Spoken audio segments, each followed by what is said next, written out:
اس دوار کا مصر جہاں سورج بھی جیسے ڈر کے سائے میں اگتا تھا۔ آسمان پر شاہی جھنڈے لہراتے تھے، لیکن زمین پر انسانیت سسک رہی تھی۔ یہ وہ وقت تھا جب فرعون کی سلطنت کا شور ہر گلی میں گونجتا تھا۔ لوگ اس کی عبادت کرتے تھے، کیونکہ اگر نہ کرتے تو ان کی جان چلی جاتی تھی۔ فرعون نے خود کو رب کہنے کی حد تک پاگل پن میں ڈبو لیا تھا۔ وہ کہتا تھا، میں تمہارا سب سے بڑا رب ہوں۔ یہ الفاظ کسی ایک زبان کے نہیں، بلکہ ایک ظالم سسٹم کے تھے جس نے انسان کو انسان سے نیچے گرا دیا تھا۔ مصر کا دربار سونے سے سجا تھا، لیکن لوگوں کے دلوں میں اندھکار تھا۔ وہاں کی ندیاں اب بھی نیل بہاتی تھیں، مگر ان میں رنگ پانی کا نہیں، بے کسوں کا خون تھا۔ بانی اسرائیل، وہ قوم جسے کبھی مصر میں بسایا گیا تھا، اب ظلم کے نیچے دب چکی تھی۔ ان کے مردوں کو مزدوری میں جھونکا گیا اور عورتوں کو اپمان میں جکڑا گیا۔ بچے پیدا ہوتے تو ماں کی گود میں نہیں ٹک پاتے، کیونکہ فرعون کے سپاہی ہر گھر میں گھستے، اور اگر لڑکا ہوتا تو اسے پکڑ کر تازے خون سے نیل ندی کو لال کر دیتے۔ کوئی بھی ماں سرکشت نہیں تھی، کوئی بھی دل سکون میں نہیں تھا، بس ڈر اور انتظار کہ کب اللہ کی رحمت کا نور اترے گا۔ اور پھر وہ رات آئی جب ایک ماں نے اپنے بچے کی پہلی چیخ سنی۔ وہ روشنی تھی جو اندھکار کے بیچ چمکی۔ اس معصوم کی آنکھوں میں نور تھا، چہرہ ایسا جیسے کوئی فرشتہ دھرتی پر اترا ہو۔ اس ماں کا دل کانپ رہا تھا، کیونکہ وہ جانتی تھی یہ بچہ صرف اس کا نہیں، یہ تو اللہ کا رہسیہ ہے۔ فرعون کا فرمان تھا کہ ہر نوجات لڑکا مارا جائے گا، مگر اللہ کی حکمت نے اس کی ماں کے دل میں ایک آواز ڈالی، مت ڈر، اس بچے کو دریا میں بہا دے، ہم اسے تیرے پاس لوٹائیں گے اور اسے اپنا رسول بنائیں گے۔ کلپنا کرو اس پل کی جب ایک ماں نے اپنے نوجات کو اپنی گود میں لیا۔ اس کے چہرے سے آنسو بہہ رہے تھے، ہونٹ کانپ رہے تھے، لیکن ایمان مضبوط تھا۔ اس نے کھجور کے پتوں اور لکڑی سے ایک چھوٹا سا صندوق بنایا، اس کے اندر ملائم کپڑا بچھایا اور اس میں اپنے لال کو رکھا۔ باہر نیل کی لہریں گرج رہی تھیں، آسمان پر بادل چھائے تھے۔ اس نے دریا کی طرف دیکھا اور اپنے بچے کی طرف۔ دل نے کہا یہ موت کا راستہ ہے، مگر ایمان نے کہا یہ حفاظت کا راستہ ہے۔ اس نے اپنی پلکوں سے آخری بار بچے کا چہرہ دیکھا، ماتھے کو چوما اور بولی، اللہ اب اسے تو سنبھال۔ صندوق دھیرے دھیرے لہروں پر چل پڑا۔ پانی کا ہر جھونکا اس ماں کے دل کو ہلا دیتا تھا۔ وہ پیچھے سے دیکھتی رہی، اس کی بڑی بیٹی دوڑتی رہی، اور آسمان نے اس رات ایک ماں کی دعا کو درج کر لیا۔ وہ دعا جو ہر اس ماں کی تھی جس نے اپنے بچے کو ظلم سے بچانے کی کوشش کی تھی۔ صندوق لہروں میں بہتا گیا، کبھی پتھر سے ٹکراتا، کبھی ہوا اسے کنارے لے آتی، اور پھر وہ ٹھہر گیا وہیں فرعون کے محل کے پاس کے باغیچے میں، جہاں محل کی دیواروں سے سونے کی چمک جھلکتی تھی، مگر انسانیت کی کوئی قیمت نہیں تھی۔ نیل کی لہریں اب شانت تھیں۔ وہ صندوق جسے ایک ماں نے اللہ کے نام پر بہایا تھا، دھیرے دھیرے فرعون کے باغیچے کے کنارے آ کر رک گیا۔ اللہ کی حکمت دیکھو، جس جگہ سے ڈر تھا وہیں اس کی حفاظت لکھی تھی۔ محل کی عورتیں باغ میں ٹہل رہی تھیں، اور ان کے بیچ تھی حضرت آسیہ رضی اللہ عنہا، وہ عورت جس کے دل میں رب کی پہچان کی چنگاری پہلے سے جل رہی تھی۔ انہوں نے اس صندوق کو دیکھا، اور جب اسے کھولا تو ایک نور ان کے سامنے چمک اٹھا۔ اس بچے کا چہرہ اتنا روشن، اتنا پاک کہ جس نے بھی دیکھا دل اس کے لیے جھک گیا۔ حضرت آسیہ کے ہونٹوں سے انایاس نکلا، یہ بچہ کسی خاص مقصد کے لیے آیا ہے۔ انہوں نے اسے اپنی گود میں اٹھایا، دل سے لگایا، اور اسی پل ایک ظالم دربار کی رانی سے ایک رحمت والی ماں بن گئی۔ وہ اس بچے کو لے کر دربار میں پہنچی۔ فرعون سنگھاسن پر بیٹھا تھا، اس کے چہرے پر اکڑ، اس کی آنکھوں میں ستہ کا گھمنڈ۔ اس نے آسیہ کو دیکھا اور کہا، یہ کون ہے؟ آسیہ نے نرم لہجے میں کہا، یہ بچہ مجھے دریا سے ملا ہے، اسے نہ مارو، میں اسے گود لیتی ہوں، شاید یہ ہمارے لیے سکون کا سبب بنے۔ فرعون ہنسا، ایک ظالم ٹھہاکا جو محل کی دیواروں سے ٹکرایا۔ اس نے کہا، سکون؟ آسیہ، تجھے کیا ہو گیا ہے؟ میں مصر کا خدا ہوں اور تو کسی اجنبی بچے پر ترس کھا رہی ہے۔ مگر آسیہ کے لہجے میں وہ ایمان کی مٹھاس تھی جو پتھر کو بھی موم بنا دیتی ہے۔ اس نے کہا، اس کی آنکھوں میں کچھ ہے جو دل کو چھو جاتا ہے، اسے مت مارو۔ اور اللہ کی مرضی سے فرعون کا دل اس پل ملائم ہو گیا۔ اس نے کہا، ٹھیک ہے، اسے رکھ لو۔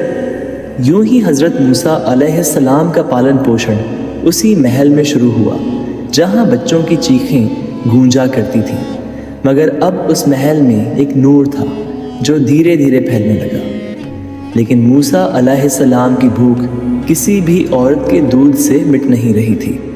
دایائیں آتی، کوشش کرتی، مگر وہ بچہ کسی کا دودھ نہیں پیتا۔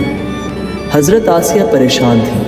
تبھی اللہ کی حکمت کے تحت موسیٰ کی بہن جو دور سے نگرانی کر رہی تھی محل میں آئی اور بولی، میں ایک عورت کو جانتی ہوں جو بہت سنیہ سے بچوں کی پرورش کرتی ہے، شاید یہ بچہ اس کا دودھ پی لے۔ فرعون نے کہا، اسے بلاؤ۔ اور جب موسیٰ کی ماں کو لایا گیا تو جیسے ہی بچے کو ان کی گود میں رکھا گیا، موسیٰ علیہ السلام مسکرائے اور اپنی ماں کا دودھ پی لیا۔ وہ وہی ماں تھی جس نے کل اسے دریا میں چھوڑا تھا، اور آج وہی بچہ اسی دربار میں اس کی گود میں لوٹا تھا۔ اللہ کا وعدہ پورا ہوا، ہم تیرے بچے کو تجھ سے ملا دیں گے۔ سوچو وہ کیسا لمحہ رہا ہوگا، ایک ماں جو اپنے بچے کو موت سے بچانے کے لیے بہا چکی تھی، اب اسی کو گلے لگائے ہوئے تھی، اور چاروں اور فرعون کی فوج تھی، مگر کوئی اسے چھو نہیں سکتا تھا۔ اللہ کی قدرت اور حکمت کے سامنے سب بے بس تھے۔ موسیٰ علیہ السلام کی پرورش اب محل میں ہونے لگی۔ انہوں نے وہی کھانا کھایا جو بادشاہ کھاتا تھا، وہی کپڑے پہنے جو شاہی دربار پہنتا تھا، مگر ان کے دل میں وہ روحانی نور تھا جو کسی سونے چاندی سے نہیں ملتا۔ اللہ نے ان کے دل میں انصاف، رحم اور سچائی کی بنیاد رکھی تھی۔ وقت بیتتا گیا، موسیٰ جوان ہوئے، بلشالی پر سمجھدار، کومل دل والے، لیکن ظالم کے خلاف سخت۔ ایک دن انہوں نے دیکھا کہ بانی اسرائیل کا ایک آدمی اور فرعون کا ایک سپاہی جھگڑ رہے ہیں۔ وہ سپاہی ظالم تھا، غریب کو پیٹ رہا تھا۔ موسیٰ نے اسے روکنے کی کوشش کی، مگر غلطی سے اس کی چوٹ سے وہ سپاہی مر گیا۔ یہ بات پھیل گئی، فرعون کے کانوں تک پہنچی۔ دربار میں غصے کا سیلاب امڑ آیا۔ وہ بچہ، وہی جو دریا سے ملا تھا، وہی اب میرے خلاف ہے۔ آسیہ کی آنکھیں آنسوؤں سے بھر گئیں۔ انہوں نے موسیٰ کو بچانے کی کوشش کی، مگر اب فرعون کی فوج تیار تھی۔ اللہ کا حکم ہوا، موسیٰ نکل جا مصر سے، یہ جگہ اب تیرے لیے سرکشت نہیں۔ موسیٰ علیہ السلام رات کے اندھیرے میں نکلے۔ چاروں طرف سناٹا تھا، مگر ان کے دل میں اللہ کی یاد تھی۔ انہوں نے مصر کی سرحد پار کی اور ایک نئے سفر کی طرف بڑھے جو ان کی زندگی کا سب سے اہم موڑ بننے والا تھا۔ رات گہری تھی، راستہ لمبا اور خاموش، لیکن موسیٰ علیہ السلام کے قدموں میں یقین تھا۔ انہوں نے مصر کی دیواریں چھوڑ دیں، مگر اپنے دل میں ایک بات ساتھ لی، اللہ میرے ساتھ ہے۔ یہ وہی یقین تھا جس نے انہیں اندھیرے سے اجالے کی طرف بڑھنے کی طاقت دی۔ وہ دن رات چلتے رہے، پتھریلے راستوں پر، بن کھانا پانی کے، صرف رب کی رحمت کے بھروسے۔ کبھی پہاڑوں کے بیچ، کبھی ریگستان کی ریت میں وہ سفر کرتے رہے۔ آخر کار وہ پہنچے مدین، ایک ایسا شہر جو مصر سے بہت دور تھا، جہاں حضرت شعیب علیہ السلام نبی تھے۔ وہاں انہوں نے ایک کنویں کے پاس دیکھا کہ لوگ اپنے جانوروں کو پانی پلا رہے ہیں، اور دور دو عورتیں اپنے جانوروں کو روک کر کھڑی ہیں۔ موسیٰ علیہ السلام نے ان سے پوچھا، تم کیوں نہیں پانی بھر رہی؟ انہوں نے کہا، ہم تب تک نہیں جا سکتی جب تک یہ چرواہے چلے نہ جائیں، اور ہمارے ابا بہت بوڑھے ہیں۔ یہ سن کر موسیٰ علیہ السلام نے آگے بڑھ کر خود ان کے لیے پانی نکالا اور ان کے جانوروں کو پانی پلایا۔ یہ تھا ایک نبی کا دل جو طاقت رکھتا تھا، مگر اس کا استعمال دوسروں کی مدد میں کرتا تھا۔ جب وہ واپس لوٹی تو ان کے پتا حضرت شعیب علیہ السلام نے کہا، اسے بلاؤ جس نے تمہاری مدد کی۔ موسیٰ علیہ السلام ان کے پاس پہنچے، تھکے ہوئے مگر ونمر۔ انہوں نے اپنی کہانی سنائی، کیسے وہ فرعون کے ظلم سے بھاگے اور اب بے گھر ہیں۔ حضرت شعیب نے مسکراتے ہوئے کہا، ڈر مت، اب تو سرکشت ہے۔ اور پھر اپنی بیٹی میں سے ایک کا نکاح موسیٰ علیہ السلام سے کر دیا۔ یہ اللہ کی رحمت تھی جس نے انہیں بے گھر سے گھر والا بنا دیا، اکیلے سے پریوار والا بنا دیا۔ مدین میں 10 سال بیت گئے۔ موسیٰ علیہ السلام اب نہ صرف طاقتور تھے بلکہ ایک روحانی دل کے مالک بھی۔ اور پھر ایک رات جب وہ اپنے پریوار کے ساتھ سفر کر رہے تھے، ٹھنڈ اور اندھیرا تھا، انہوں نے دور ایک آگ دیکھی۔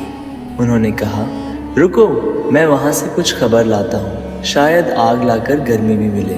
جب وہ اس آگ کے پاس پہنچے، وہ آگ نہیں تھی بلکہ نور تھا، اور وہاں سے آواز آئی، اے موسیٰ، میں تیرا رب ہوں، اپنی جوتیاں اتار دے، تو پاک زمین پر ہے۔ وہ پل تھا جب انسان اور رب کے بیچ کلام ہوا۔ اللہ نے کہا، جا موسیٰ، تو میرا رسول ہے، جا فرعون کے پاس اور کہہ کہ وہ اللہ کی عبادت کرے۔ میں نے تیرے ہاتھ میں عصا رکھا ہے، اسے پھینک۔ جب انہوں نے پھینکا تو وہ لکڑی اجگر بن گئی۔ موسیٰ ڈر گئے۔ آواز آئی، مت ڈر، یہ میری نشانی ہے۔ اور یوں موسیٰ علیہ السلام کو نبوت ملی۔ انہیں 2 نشانیاں دی گئیں، ایک ان کا عصا جو معجزہ دکھائے گا، اور دوسرا ان کا ہاتھ جو نکالنے پر نور سے چمک اٹھے گا۔ اب موسیٰ تیار تھے، لیکن ان کا دل بولا، اے رب، میری زبان میں اٹکن ہے، میرے بھائی ہارون کو میرے ساتھ بھیج۔ اللہ نے کہا، تیری دعا قبول۔ موسیٰ علیہ السلام اور ہارون علیہ السلام مصر لوٹے۔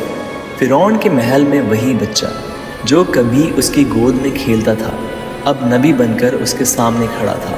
دربار سجا، سپاہی، سونا اور گھمنڈ سب ایک طرف، اور موسیٰ علیہ السلام کا ایمان دوسری طرف۔ فرعون نے کہا، اے موسیٰ، تو وہ ہے جسے ہم نے پالا، اور اب تو ہمیں سکھانے آیا ہے۔ موسیٰ نے کہا، میں تیرے پاس تیرے رب کی طرف سے حق لے کر آیا ہوں، اسرائیل کی قوم کو آزاد کر دے۔ فرعون کا چہرہ تمتمایا، اگر تو سچ کہتا ہے تو کوئی نشانی دکھا۔ موسیٰ نے اپنا عصا پھینکا، وہ اجگر بن گیا۔ پھر انہوں نے ہاتھ نکالا، وہ نور سے چمک اٹھا، دربار میں سناٹا چھا گیا۔ مگر فرعون نے اسے جادو کہہ کر اپنے تمام جادوگروں کو بلایا۔ میدان سجا، ہزاروں لوگ جمع ہوئے۔ جادوگروں نے رسیاں اور لکڑیاں پھینکی، اور وہ سب سانپ بن کر لہرانے لگے۔ لیکن جب موسیٰ نے اپنا عصا پھینکا تو وہ اجگر بنا، اور سارے جھوٹ نگل گیا۔ سچائی نے جھوٹ کو کھا لیا۔ اسی وقت جادوگر سجدے میں گر پڑے اور بولے، ہم موسیٰ اور ہارون کے رب پر ایمان لائے۔ فرعون غصے سے کانپ اٹھا، تم بنا میری اجازت کے ایمان لائے؟ میں تمہارے ہاتھ پاؤں کاٹ دوں گا۔ لیکن جادوگروں نے کہا، جو چاہو کر لو، اب ہم رب سے نہیں ڈرتے۔ یہی تھا ایمان کی طاقت، جو کسی تخت سے بڑی، کسی تلوار سے مضبوط تھی۔ فرعون نے اپنی ضد نہیں چھوڑی، اس نے بانی اسرائیل پر اتیاچار بڑھا دیے، مگر جب اللہ کا وقت آتا ہے تو کوئی طاقت اسے روک نہیں سکتی۔ موسیٰ علیہ السلام کو حکم ہوا، اپنی قوم کو راتوں رات نکال لے جا، اور فرعون کی فوج تھی، تلواریں چمک رہی تھیں۔ سامنے تھا سمندر، پیچھے موت، آگے پانی۔ لوگ گھبرا گئے، اب تو ہم پکڑے گئے۔ موسیٰ نے کہا، کداپی نہیں، میرے ساتھ میرا رب ہے، وہ مجھے راستہ دکھائے گا۔ اور انہوں نے عصا مارا، سمندر پھٹ گیا، پانی دیواروں کی طرح کھڑا ہو گیا، اور بیچ میں سوکھی زمین کا راستہ بن گیا۔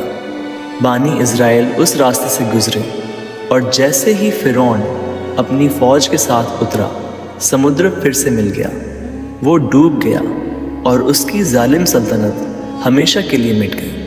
وہ درشیہ کلپنا کرو، سمندر کی لہریں اٹھیں، آسمان گرجا اور زمین پر سکون اتر آیا۔